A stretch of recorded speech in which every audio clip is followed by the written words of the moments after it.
bir cholning Zaporojye Nexia'ga urildi. Nexia'ning chirog'i sindi, tushdi, surildi.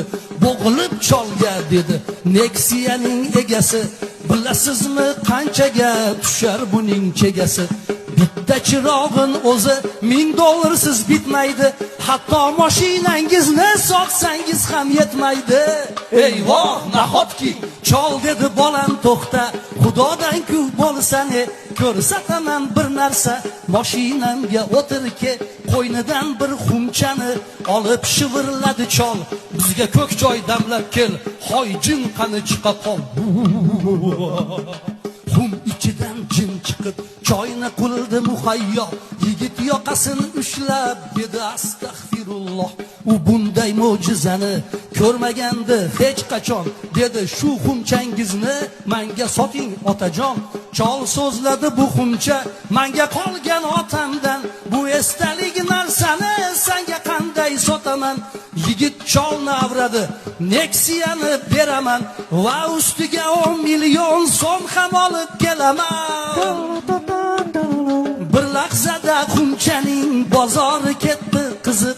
Yigit Nexia'sini cholga berdi o'tkazib. Bor baraka, xumni uyga olib kelib ishqaladi, chiqdi jin.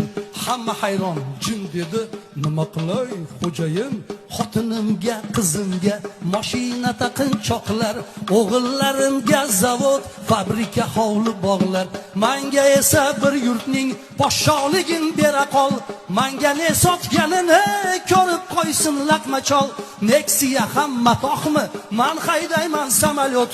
Yo'q qo'limda bo'lsin butun bir aeroflot.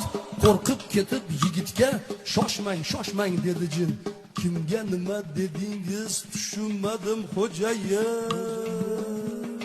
Siz aytgan narsalarni qila olmayman chindan, chunki men boru yo'g'i choy damlaydigan jinman. Buzilib atrof muhit ne kunlarga solmadi, hatto ertaklarda ham haqiqiy jin qolmadi. Alqissa yigit xumni jinga otib uribdi. Chol Nexia'da kulib kira qilib yuribdi.